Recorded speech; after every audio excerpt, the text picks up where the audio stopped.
EP. ജയരാജന്റെ ആത്മകഥയാണ് ഇപ്പോഴത്തെ പ്രധാന ചർച്ചാ വിഷയം. സമൂഹ മാധ്യമങ്ങളിൽ ബുധനാഴ്ച പ്രചരിച്ച 180 പേജുകളിലുള്ള കുറിപ്പ് വായിച്ചാൽ ഒരു നിമിഷത്തേക്കെങ്കിലും അത് ഇ.പിയുടേത് എന്ന് സംശയിച്ചു പോയാൽ അത്ഭുതപ്പെടാനില്ല. ചില ഭാഗങ്ങൾ ഇ.പിയുടെ ആത്മകഥ പോലെ തോന്നിപ്പിക്കുന്നുണ്ടെങ്കിൽ പോലും മറ്റ് പലയിടത്തും അങ്ങനെയല്ല. ഇത് തന്റെ ആത്മകഥയല്ലെന്ന് ഇ.പിയുടെ വാദം ശരിവെക്കുന്ന വിധമാണ് പലയിടത്തും ലേഖനത്തിന്റെ ഘടനയെന്ന് പറയുന്നത്. ജില്ലാ സെക്രട്ടറി ആയിരിക്കെ മരണത്തെ മുഖാമുഖം കണ്ടതിനെക്കുറിച്ചും അതുപോലെ പാനൂരിൽ RSSന്റെ ബോംബ് ആക്രമണത്തിനിരയായതും ലേഖനത്തിലുണ്ട്. ദേശാഭിമാനിയിലെ പ്രതിസന്ധി അകറ്റാൻ സാന്റിയാഗോ മാർട്ടിന്റെ കമ്പനിയിൽ നിന്ന് 2 കോടി രൂപ പരസ്യത്തുക മുൻകൂറായി വാങ്ങിയതിനു പിന്നിൽ താൻ ഇല്ലാതിരുന്നിട്ടും കുരിശിലേറ്റാൻ പലരും ഉണ്ടായെന്ന കുറ്റപ്പെടുത്തലും വായിക്കാം. തുടർ ഭരണത്തിൽ പ്രാദേശിക നേതാക്കൾക്ക് പോലും തലക്കനം. കേരളത്തിൽ മാത്രമാണ് പാർട്ടി ഭരണത്തിലുള്ളത്. എന്നാൽ ഇവിടെയും അടിയൊഴുക്കുകൾ സംഭവിക്കുന്നു. അത് മറികടന്ന് മുന്നോട്ടു പോകാൻ രാഷ്ട്രീയവും സംഘടനാപരമായ തിരുത്തൽ അനിവാര്യമായിരിക്കുന്നു. എന്തുകൊണ്ട് ജനം ഇടതുപക്ഷത്തെ നിരാകരിക്കുന്നുവെന്ന് വലിയ ചോദ്യമാണ്. തുടർഭരണത്തിൽ പ്രാദേശിക നേതാക്കൾക്ക് പോലും തലക്കനമാണ് എന്ന ചിന്ത രൂപപ്പെട്ടിരുന്നു. ഒറ്റപ്പെട്ട വ്യക്തികളാണ് ഇങ്ങനെയൊരു പ്രതീതി സൃഷ്ടിക്കാൻ നിമിത്തമാകുന്നതെങ്കിലും അതിന് പൊതുസ്വഭാവം കൈവരുന്ന പ്രചാരണമാണ് എതിരാളികൾ നടത്തുന്നത്. ചില പുഴുക്കുത്തുകൾ കടന്നുകൂടുമ്പോൾ പോരാട്ടങ്ങളിലൂടെ SFIയും DYFIയും ഉണ്ടാക്കിയെടുത്ത വിശ്വാസ്യത നഷ്ടപ്പെടുന്നു. ലോക്സഭാ സ്ഥാനാർത്ഥി നിർണയം പാളിയു. രണ്ടാം പിണറായി സർക്കാർ ഒട്ടേറെ ജനക്ഷേമ വികസന പ്രവർത്തനങ്ങൾ നടത്തുന്നുണ്ടെന്ന കാര്യത്തിൽ തർക്കമില്ല. എന്നാൽ ജനങ്ങൾ പ്രതീക്ഷിക്കുന്നത് അതിലും കൂടുതലാണ്. സർക്കാരിന്റെ പ്രവർത്തനം വിശദീകരിക്കാൻ ഉദ്ദേശിച്ചുള്ളതായിരുന്നു നവകേരള സദസ്സെങ്കിലും അതിനെതിരായ വിമർശനങ്ങളെയും സംഘടനാപരമായി നേരിടാനായില്ല. എനിക്ക് തോന്നിയ ചില കാര്യങ്ങൾ തുറന്നു പറയുകയാണ്. ലോക്സഭാ തിരഞ്ഞെടുപ്പിലെ സ്ഥാനാർത്ഥി നിർണയം പാളിയു. 3 ജില്ലാ സെക്രട്ടറിമാരാണ് ഇത്തവണ മത്സരിച്ചത്. സംഘടനാ രംഗത്തുള്ളവരെ പാർലമെന്ററി രംഗത്തേക്കും പാർലമെന്ററി രംഗത്തുള്ളവരെ സംഘടനാ രംഗത്തേക്കും മാറ്റുന്നതിന് ഒരു മാനദണ്ഡം പാർട്ടി അവലംബിച്ചിരുന്നു. അത് പാലിച്ചാണോ 3 സെക്രട്ടറിമാർ മത്സരിച്ചത്? ഗുണമാണോ ദോഷമാണോ ഉണ്ടാക്കിയതെന്ന് കാലം വിലയിരുത്തേണ്ടതാണ്. അതുപോലെ കോഴിക്കോട്, പാലക്കാട്, പത്തനംതിട്ട മണ്ഡലങ്ങളിലെ സ്ഥാനാർത്ഥികൾക്ക് എത്രത്തോളം സ്വാധീനം ചെലുത്താനായി? സിറ്റിംഗ് MLAമാർ മത്സരിച്ചതിനെ വിലയിരുത്തിയോ? സിറ്റിംഗ് MLAമാർ അല്ലാതെ യോഗ്യരായ മറ്റ് സ്ഥാനാർത്ഥികൾ മത്സരിക്കാനും വിജയിക്കാനും പ്രാപ്തരായിട്ട് പാർട്ടിയിലില്ലേ? രണ്ടാം പിണറായി മന്ത്രിസഭയും മന്ത്രിമാരും ദുർബലർ. ഒന്നാം പിണറായി മന്ത്രിസഭയെക്കുറിച്ചും മന്ത്രിമാരെക്കുറിച്ചും ജനങ്ങൾക്കിടയിൽ മികച്ച അഭിപ്രായമാണ് ഉണ്ടായിരുന്നത്. ആ അഭിപ്രായം നിലനിർത്താനായില്ല എന്ന് മാത്രമല്ല, താരതമ്യേന ദുർബലരാണ് എന്ന തോന്നലും ജനങ്ങൾക്കിടയിൽ വളർന്നു. ഈ പറഞ്ഞതെല്ലാം മാധ്യമങ്ങളുടെയും വലതുപക്ഷത്തിന്റെയും പ്രചാരണമാണെങ്കിൽ നാം എത്രത്തോളം തിരുത്തൽ വരുത്തും എന്നതിനെയും ആശ്രയിച്ചിരിക്കും മുന്നോട്ടുള്ള പ്രയാണം. തിരുത്തൽ വരുത്തുമെന്ന് പറഞ്ഞാൽ പോരാ, തിരുത്തൽ വേണം. അത് അടി മുതൽ മുടി വരെ ആവുകയും വേണം. ശോഭാ സുരേന്ദ്രൻ കള്ളക്കഥകളുണ്ടാക്കി. പ്രകാശ് ജാവദേക്കറെ കണ്ടത് BJPയിൽ ചേരാനുള്ള ചർച്ചയുടെ ഭാഗമായെന്ന് വരുത്തി തീർക്കാൻ പിന്നെയും കഥകളുണ്ടാക്കി. ശോഭാ സുരേന്ദ്രൻ എന്ന BJP വനിതാ നേതാവായിരുന്നു അതിനു പിന്നിൽ. തൃശൂർ ഗസ്റ്റ് ഹൗസിലും ഡൽഹിയിലും എറണാകുളത്തും അവരോടൊപ്പം BJP നേതാക്കളുമായി ചർച്ച നടത്തിയെന്നാണ് അവർ ആവർത്തിച്ചു പറഞ്ഞത്. എന്നാൽ ജീവിതത്തിൽ ഒരു തവണ മാത്രമാണ് താൻ അവരെ കണ്ടതെന്ന് EP പറയുന്നുണ്ട്. അത് മുഖ്യമന്ത്രി ഉമ്മൻചാണ്ടിയുടെ സംസ്കാര ചടങ്ങിനിടെയാണ്. എറണാകുളത്ത് മകനെ അവർ ഒരു വിവാഹ ചടങ്ങിൽ വെച്ച് പരിചയപ്പെടുത്തുകയും ഫോൺ നമ്പർ വാങ്ങുകയും ചെയ്തു. തുടർന്ന് 1-2 തവണ അവനെ വിളിച്ചു. പക്ഷേ അവൻ ഫോൺ എടുത്തില്ല.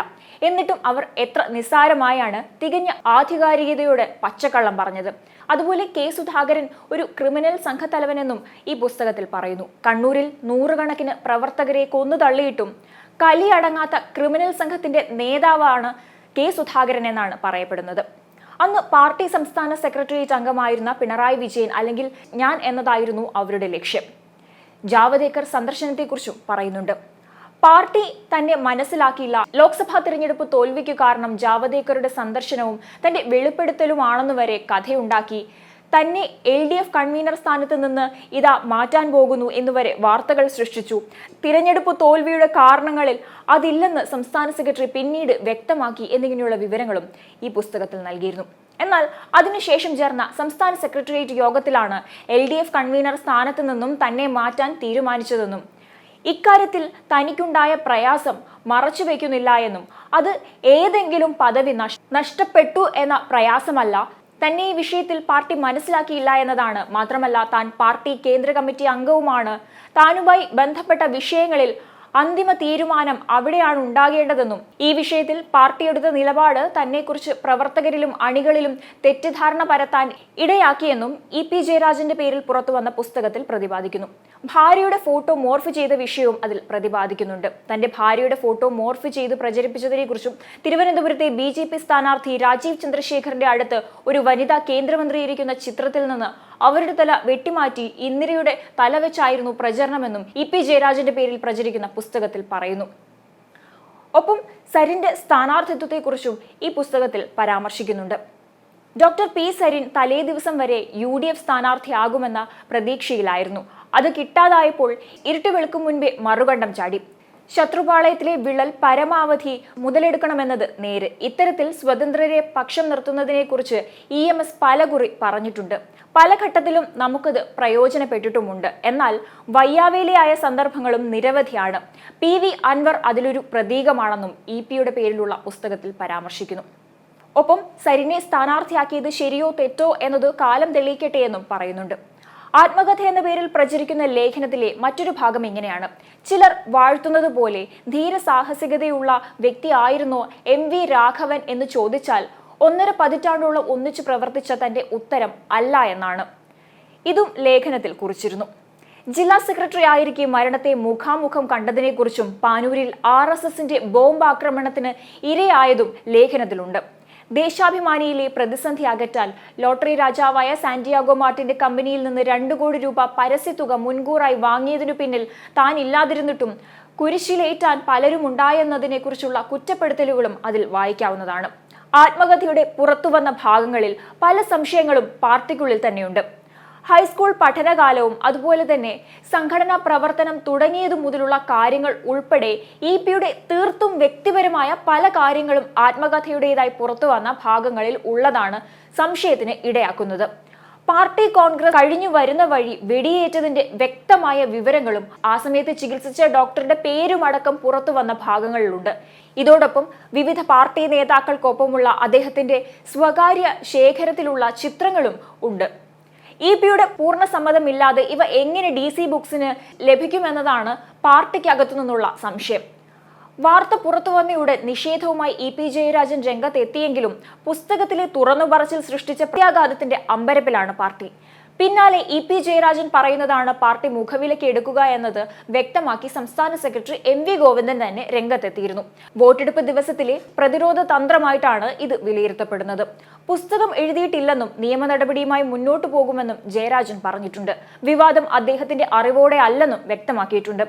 ആ സാഹചര്യത്തിൽ ജയരാജൻ പറഞ്ഞത് വിശ്വസിക്കുകയാണ് പാർട്ടിക്ക് ചെയ്യാൻ കഴിയുന്ന കാര്യമെന്നും MV ഗോവിന്ദൻ പറഞ്ഞിരുന്നു. എന്നാൽ പാർട്ടിയിൽ വീണ്ടും സജീവമായി വരുന്ന കാലത്ത് ഇ.പി.യെ വീണ്ടും കുരുക്കിലാക്കാൻ സ്വന്തം പാർട്ടിയിൽ നിന്ന് തന്നെ ശ്രമങ്ങൾ ഉണ്ടാകുന്നു, അല്ലെങ്കിൽ പടനീക്കം ഉണ്ടാകുന്നു എന്നാണ് ആത്മകഥയെ വിലയിരുത്തുന്നത്. കഴിഞ്ഞ കേന്ദ്ര കമ്മിറ്റി യോഗത്തിൽ പങ്കെടുത്ത് തിരിച്ചുവരവിന്റെ വ്യക്തമായ സൂചന നൽകിയ ഇ.പി. ജയരാജനെ വീഴ്ത്താനുള്ള വ്യക്തമായ ഒളിയമ്പാണ് ആത്മകഥാ വിവാദത്തിലൂടെ പുറത്തു വന്നത് എന്നും ചില അഭിപ്രായങ്ങൾ അന്തരീക്ഷത്തിലുണ്ട്. LDF കൺവീനർ പദവിയിൽ നിന്നും നീക്കം ചെയ്തതിനു ശേഷം കണ്ണൂർ ജില്ലയിൽ ഒതുങ്ങി വീട്ടിൽ വിശ്രമ ജീവിതം നയിക്കുന്ന ഇ.പി. ജയരാജൻ പാർട്ടി ജില്ലാ സെക്രട്ടറി MV ജയരാജന്റെയും കേന്ദ്ര കമ്മിറ്റി അംഗം PK ശ്രീമതിയുടെയും നിരന്തര ഇടപെടൽ കാരണമാണ് തിരിച്ചു വരാൻ തുടങ്ങിയത്. ഇതിനിടെയാണ് ആത്മകഥാ വിവാദം പൊട്ടിപ്പുറപ്പെട്ടത്. ഇതിനു പിന്നിൽ കണ്ണൂർ CPM-ലെ വിഭാഗീയതയാണെന്ന ആരോപണമാണ് ഇപ്പോൾ ശക്തമാകുന്നത്.